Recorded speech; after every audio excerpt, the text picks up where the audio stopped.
dalam hidup ini nggak cukup untuk fisik gitu. Nggak cukup sesuatu yang bersifat fisik. Ada sesuatu yang sifatnya itu maknawi. Maknawi. Dan ketenangan itu lebih cocok didudukan bukan dalam konteks fisik. Ya. Berarti kita sepakati dulu, tenang itu adalah sebuah faktor atau sebuah hal yang berkaitan bukan dengan materi. Yes, betul. Karena ada orang punya banyak materi, mereka tidak tenang. Meskipun mungkin mereka nyaman. Betul. Tapi ada orang yang nggak punya, mereka bisa tenang meskipun mereka tidak nyaman.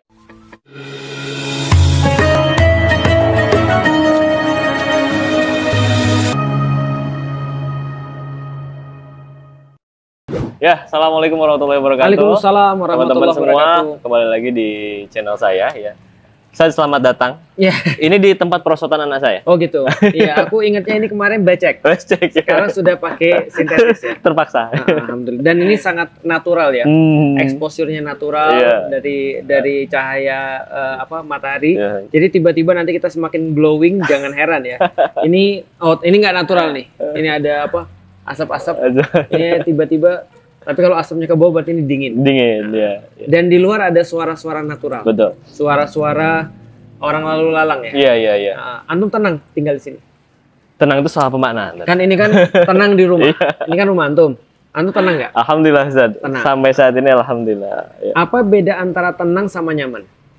Jadi kalau dasarnya itu teori ya, memang arsitektur itu sekarang itu sampainya pada kenyamanan yang bisa didefinisikan arsitektur ya. Arsitektur itu ada pada kenyamanan. Iya.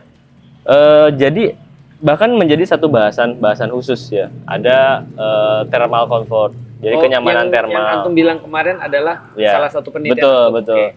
Ada kenyamanan thermal adaptif. Jadi yang dibicarakan itu memang kenyamanan. Karena sesuatu yang bisa dirasakan. Kayak misalkan ini air itu belum. Ketenangan natural. Iya. Kayak misalkan jadi kenyaman. Iya. Jadi kenyamanan itu ya kalau misalkan kita masuknya ke fisika bangunan ya, sesuatu yang terindah. Iya. Paduan daripada gerakan udara ya, radiasi matahari sama kelembaban. Tiga hal itu yang selalu dimainkan ya. Oh, makanya di sini ya, ini kelembaban. Ini untuk kelembaban, ini kelembaban. Radiasi matahari. Iya. Keterangan. Jadi kalau saya lihat ini tuh nggak ada AC sama sekali. Oh iya. Dan kita sebenarnya masih bisa nyaman tubuh itu. Dan tadi nggak berkeringat kan, kecuali di sini agak panas ya. Iya. Jadi ketika orang dengan kapasitas 5 sampai 10 ya di satu ruangan ini yang memang sirkulasinya bagus, kelembaban terjaga, lalu cahaya matahari langsung kita belokkan, kita tuh masih bisa nyaman. Itu nyaman. Itu yang dikatakan nyaman berkaitan dengan fisik. Fisik ya. Jadi nyaman itu bisa dibilang kondisi di mana tubuh kita tuh netral secara ini. Kita nggak berkeringat, kemudian kita nggak ngerasa kegerahan. Aktivitas bisa dilakukan. Iya betul. Dan itu sesuatu yang fisika banget lah ya. Karena misalkan untuk naikin kelembaban kita bisa pasang kolam. Tapi kan kelembaban juga pada akhirnya bermasalah ketika kadar air di udara terlalu banyak, itu bisa menimbulkan panas. Kalau kemudian berkombinasi dengan panas matahari, itu jadi sumuk gitu, sumuk. Betul. Tapi kalau kemudian kita atur lagi dengan gerakan udara, itu netral lagi. Itu mainan kenyamanan lah ya. Tapi kan judul buku antum bukan nyaman di rumah. Nah makanya ini tuh buku yang sering salah disalahpahami tadi. Orang kebanyakan ya bahkan banyak orang yang nggak expect gitu. Pada awalnya ngira ini tuh buku arsitektur, bukan. Iya. Ini bukan buku arsitektur ya, karena gambarnya nggak arsitektur. Karena kalau bangunan kayak ini bisa nggak sih? Itu agak susah ya. Bisa cuman mati. Itu salah paham. Jadi padahal buku ini bukan tentang arsitektur aja. Betul aja. Tapi tentang sesuatu yang dibalik itu ya, karena tadi kalau kita bicara kenyamanan itu tampilan fisik. Tapi ada lanjutan sebetulnya yang saya pahami ketika bahwa dalam hidup ini nggak cukup untuk fisik gitu, nggak cukup sesuatu yang bersifat fisik. Ada sesuatu yang sifatnya itu maknawi. Dan ketenangan itu lebih cocok didudukan bukan dalam konteks fisik. Ya, karena banyak orang yang rumahnya lebih nyaman dari ini. Lantainya bahkan kalau kita bicara di saat rumah orang sofanya 4 juta. Orang tuh bisa 400 juta. Itu sofa berikut yang duduk kali ya? Enggak, serius. Tapi apakah misalkan tingkat kenyamanannya ya, itu bisa 400 kali lipat? Enggak juga. Iya kan? Aku yakin enggak. Enggak, makanya itu. Mamang-mamang itu di atas dipan tidur betul. aja. Nah itu pulas lagi sambil ngorok gitu. Betul. Jadi artinya kenyamanan. Tadi ketenangan itu sesuatu yang sifatnya fisik, tapi kenyamanan itu sifatnya maknawi. Belum tentu orang yang bangun misalkan lantainya cuma di semen. Iya. Itu bisa sedangkan ada orang yang lantainya 1 meternya itu bisa 200 juta gitu. Itu lebih nyaman 200 kali lipat atau 2000 kali lipat dari orang biasa. Iya, enggak juga. Iya, artinya kan bukan fisik. Problem itu bukan fisik. Aku sepakat tuh. Nah, itu makanya. Karena itu kadang-kadang kalau kita berbicara tentang nyaman itu memang bisa secara fisik. Iya, fisik. Tapi ternyata belum tentu menghasilkan atau menghantarkan pada ketenangan. Betul. Karena ketenangan itu bukan soal fisik, harga atau fisik. Pertanyaannya, kalau aku kan tadi dengerin Antum ya, boleh nggak kalau ngomong gini? Kalau nyaman itu adalah soalan fisik, dan kalau misalnya tenang tuh yang Antum tulis di sini adalah soalan yang non fisik, berarti bisa nggak nih pertanyaannya agak tricky nih? Orang tenang tapi nggak punya rumah? Bisa aja. Nah, kan tenang di rumah. Bisa. Berarti karena ada orang punya rumah belum tentu tenang. Betul. Tapi bisa jadi ada orang nggak punya rumah tapi tenang. Bisa. Tapi karena nggak nyaman dong. Iya. Karena kontrak kan. Iya. Iya, oke. Iya, karena yang dibahas di sini tuh sesuatu bagus. yang misalkan rumah itu kan rasa punya itu kan kalau dalam bahasa arsitektur itu psikologi teritori. Iya, atau orang itu butuh teritorial agar kemudian dia ngerasa nyaman. Perasaan agar bisa ngontrol suatu. Kalau kayak binatang tuh wilayah lah ya. Wilayah, suatu itu. Dan itu juga bisa didapat baik itu punya atau nyawa. Iya kan? Tapi secara psikologi kan? Psikologi. Tapi kalau nyaman tetap nyaman. Tapi belum tentu tenang. Mahal, nyaman. Iya. Tapi ini yang kita bahas adalah tenang. Ketenangan. Tapi berarti kita sepakati dulu tenang itu adalah sebuah faktor atau sebuah hal yang berkaitan bukan dengan materi. Yes, betul. Karena ada orang yang punya banyak materi, mereka tidak tenang. Meskipun mungkin mereka nyaman. Betul. Tapi ada orang yang nggak punya, mereka tetap merasa nyaman meskipun mungkin mereka mereka bisa tenang meskipun mereka tidak nyaman. Gitu ya. Kayak misalkan gini, untuk membedakan antara mudahnya gini, lebih mudahnya antara sesuatu yang kita asosiasikan dengan kenyamanan, kita artikan misalkan sesuatu yang madiyah, materi. Ketenangan, sesuatu yang maknawi. Ya, atau yang lebih atas lagi. Ya, ruhiyah. Kebahagiaan itu, happiness itu. Sesuatu yang sifatnya ruhiyah. Kayak misalkan kalau kita masuk pada suatu ruangan, yang kita itu bisa ngerasain bunyinya, desibelnya yang lebih lembut.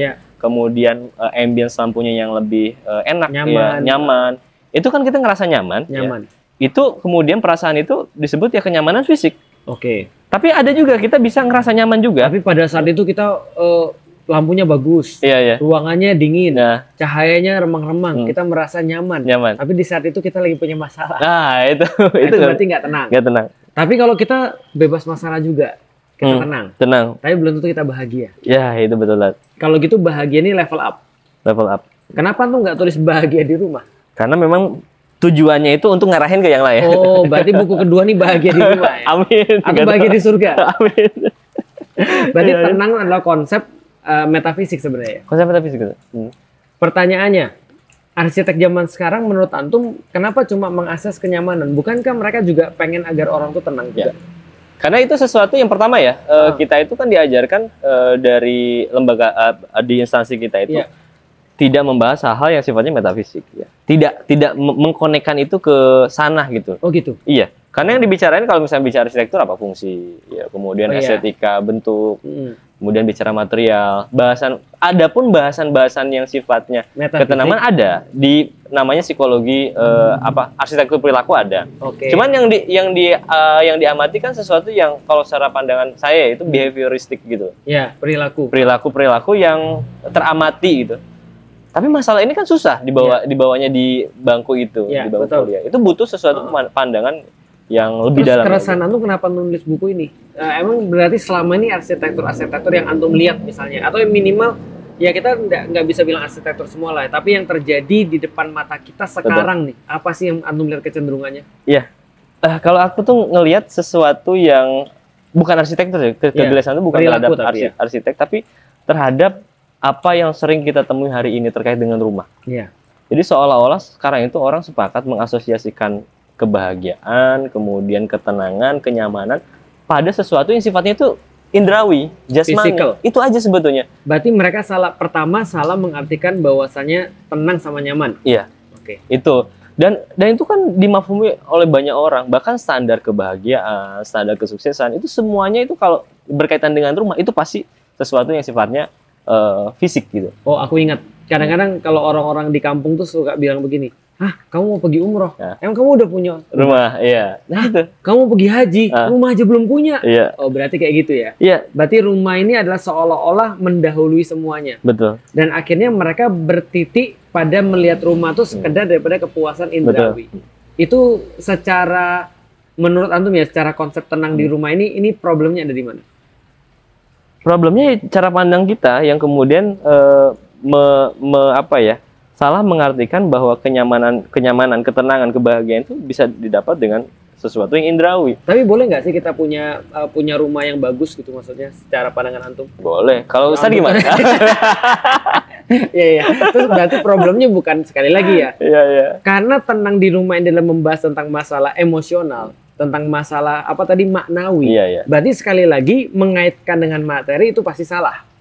Tidak mesti salah sih. Kalau tepat. Ya kurang tepat. Ada lanjutannya, harus ada. Gimana? Lanjutannya adalah ya sesuatu yang dimaknai kenyamanan itu harus ditingkatkan pada sesuatu yang sifatnya maknawi. Oke, berarti gini, kita perlu disclaimer dulu, jangan sampai orang-orang bilang kita cuma kayak nggak suka sama orang-orang punya rumah bagus. Rumah bagus nggak ada masalah. Nggak ada masalah. Karena kalau antum bikin nggak mungkin rumahnya jelek kan. Betul. Artinya nggak ada masalah juga ketika rumah kita adalah sesuatu yang misalnya indah secara estetika. Karena memang yang kita cari adalah termasuk rumah yang nyaman. Karena nyaman tuh nggak dosa. Yang menjadi problematis bagi kita adalah ketika orang cuma menjadikan nyaman ini sebagai goals daripada rumah mereka. Betul. Sehingga mereka cuma mengira bahwasanya problem-problem mereka itu akan selesai dengan masalah-masalah indrawi. Ya, memilih material yang paling mahal, bukan yang paling fungsional. Memilih rumah yang paling luas, bukan yang paling bermanfaat. Memikirkan rumahnya, bukan orang yang tinggal di dalamnya, kayak gitu maksudnya. Iya, betul. Iya, dan ini juga kalau kita lihat misalkan asosiasi cara pandang Al-Qur'an terhadap rumah. Itu kan di Al-Qur'an itu dijelaskan rumah itu bukan untuk semata-mata kenyamanan yang kita maksud tadi, tapi untuk ketenangan, sakinah itu. Sakinah, betul. Itu di surat apa ya tadi ya? An-Nahl kalau salah ayat 80. Allahu ja'alakum min buyutikum sakana. Dan Allah itu menjadikan bagimu rumah-rumah untukmu untuk apa? Sakana. Berarti memang itu yang menyebabkan orang Arab berkata bahwasanya maskanah itu artinya rumah. Karena dari kata sakana, di mana ditemukan ketenangan di dalamnya. Oke, terus gimana ceritanya? Iya, ini itu dulu. Oh itu, berarti rumah itu adalah ketenangan. Kalau tidak tenang berarti bukan rumah. Aku jadi ngerti sekarang. Kenapa orang-orang Barat juga membedakan antara home dan house yang kita bahas kemarin. Berarti kalau orang bicara this is my house. Berarti dia sedang meng-highlight tentang materialnya apa, luasnya seberapa. Makanya kemudian ketika dia berbicara tentang house, yang selalu dilihat adalah sesuatu yang bersifat material. Tapi dia bilang, I'm coming home. Saya pulang ke rumah. Ya, itu maknawi ya? Maknawi. Bukan dia pulang ke fisiknya, tapi dia pulang pada kondisi ketenangan yang dia punya. Gitu nggak sih? Betul. Iya, ya kayak gitu. Jadi, kalau gitu apa yang membuat rumah itu tenang? Ini aku mau tanya, supaya orang-orang pada ngerti omongan kita kan kita explore ya. Iya. Bangunan ini memberikan kenyamanan, yes. Bahwasanya ini tertata dengan baik, cahayanya bisa masuk dengan baik, kita merasa nyaman di sini. Semilir angin nih orang nggak bisa rasain. Ya kan, ada tambahan-tambahan tanaman, air, suara dan segala macam. Itu semua menghasilkan kenyamanan. Tapi kan antum bukan kembali ke sini karena itu kan. Apa yang membuat rumah antum tenang gitu? Jadi di buku ini kita tuh di awal-awal saya tuh bawa pada 4 pendekatan bahwa kita menata rumah menata barang. Ada juga menata pikiran dan peran dan perilaku kita. Sebentar, jadi menata barang. Ya menata. Coba di sini tuh ada nih. Jadi pendekatan menata itu yang di awal. Nah ini.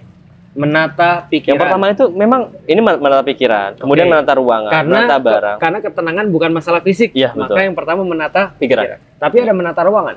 Menata ruangan itu sesuatu yang berkorelasi dengan worldview bukan nanti, hanya ruangnya aja, iya, betul. tapi menata ruang sehingga dia bisa menghasilkan betul. pikiran yang baik. Iya. Nanti kita akan bahas juga ya, menata pikiran dengan ruang. Yang ketiga menata barang. Barang kenapa barang ya? Karena hampir semua penyebab trigger kita, aktivitas kita itu barang-barang semua. Oke, pikiran, ruang, barang. Satu lagi, peran dan perilaku. Menata manusia nggak ada nih? Iya, peran dan perilaku. Perilaku manusia. Jadi yang bisa, yang sifatnya maknawi, yang tidak terlihat itu dua ini. Oke. Menata pikiran dan menata peran dan perilaku. Ya. Karena harus ada pembagian peran. Karena ruangan dan barang juga berhubungan sebenarnya. Betul. Karena orang bilang gini, mau lihat orang tuh pikirannya ruwet atau enggak, lihat aja kamarnya ruwet atau enggak. Iya. Gitu ya? Terutama sekarang tuh banyak konten-konten yang sifatnya itu hoarding disorder gitu. Iya, hoarding. Aku tahu, menumpuk barang. Menumpuk barang. Iya, itu di Amerika banyak ya. Iya. Sekarang juga banyak di Indonesia sih. Iya gitu ya.